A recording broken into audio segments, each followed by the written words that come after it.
Germany ने एक बार फिर से यह साबित कर लिया कि जब भी उसको भारत और चाइना दोनों में से किसी एक देश को चुनना होगा तो वो चाइना के खिलाफ जाकर भारत को कभी भी सपोर्ट नहीं करेगा। ये जितने भी वेस्टर्न देश हैं, खासकर यूरोपियन देश, ये चाहते हैं कि यूक्रेन और इन सब के खिलाफ जो रशिया आज की डेट में एग्रेशन दिखा रहा है उसको एक ग्लोबल थ्रेट की तरह देखा जाए, यूरोप की प्रॉब्लम्स को ग्लोबल प्रॉब्लम्स माना जाए। लेकिन जब बात आती है चाइना की, ये देश अपनी उसी पॉलिसी से पीछे हट जाते हैं। अभी कुछ दिन पहले भारत के विदेश मंत्री डॉक्टर जयशंकर साहब ने यूरोप में जाकर कहा था कि जब चाइना हमारी बाउंड्री के ऊपर एग्रेशन दिखाता है तो फिर उस समय कोई भी यूरोपियन देश भारत के सपोर्ट में बिल्कुल नहीं आता है। और जयशंकर साहब की ये बात आज एक बार फिर से प्रूव हो गई है। अभी पिछले हफ्ते की बात है जब अरुणाचल प्रदेश के तवांग सेक्टर में भारत और चाइना के ट्रूप्स आपस में भिड़ गए थे। इस इंसिडेंट के ऊपर केवल अमेरिका की तरफ से स्टेटमेंट आई थी। अमेरिका ने भारत का समर्थन करने की बात बोली थी, लेकिन अमेरिका के अलावा कनाडा, फ्रांस, जर्मनी, यूके किसी भी देश ने इस इंसिडेंट के ऊपर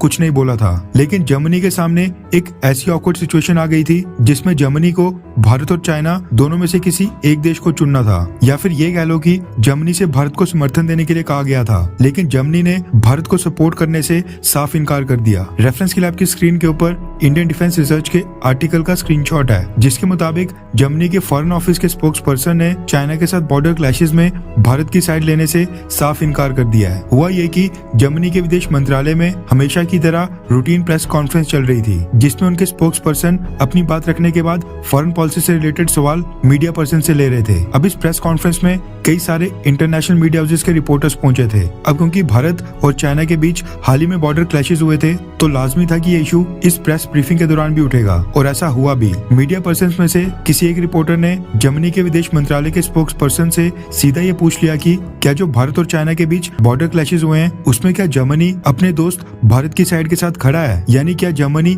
भारत को सपोर्ट करता है। ये सवाल बिल्कुल सिंपल सा था, लेकिन जर्मनी के स्पोक्स पर्सन इस सवाल का जवाब देते वक्त पूरी तरह से फंबल करने लगे, और एक वक्त पर तो उनको समझ नहीं आने लगा कि वो इसका क्या जवाब दें। जर्मन विदेश मंत्रालय के स्पोक्स पर्सन ने भारत और चाइना दोनों में से किसी भी एक साइड को चुनने से साफ इनकार कर दिया और कहा कि भारत और चाइना के बीच में जो क्लैशेस हुए हैं वो बहुत ही कंसर्निंग है, यानी बहुत ही चिंताजनक है, और इस तरह की प्रोवोकेशन बिल्कुल नहीं होनी चाहिए, यानी इस तरह से उकसाने वाले काम बिल्कुल भी नहीं किए जाने चाहिए। उन्होंने आगे कहा कि भारत और चाइना के बीच जो भी मतभेद हैं उनको दोनों देशों के बीच म्यूचुअल एग्रीमेंट से ही सॉल्व करना चाहिए। यहाँ पर जर्मनी के पास एक अच्छा मौका था चाइना के एग्रेशन का मुद्दा उठाने का, भारत को सपोर्ट करने का, लेकिन जर्मनी के स्पोक्स पर्सन ने ऐसा कुछ करने से इनकार कर दिया। यानी जर्मनी अपने बिजनेस इंटरेस्ट के कारण आज भी चाइना को नाराज करने से डरता है। जर्मनी से तो खैर एक्सपेक्ट भी क्या करना। भारत के जो बाकी 2 क्वाड मेंबर्स हैं, जापान और ऑस्ट्रेलिया, इन दोनों ने भी तवांग में हुए क्लैशेस के बाद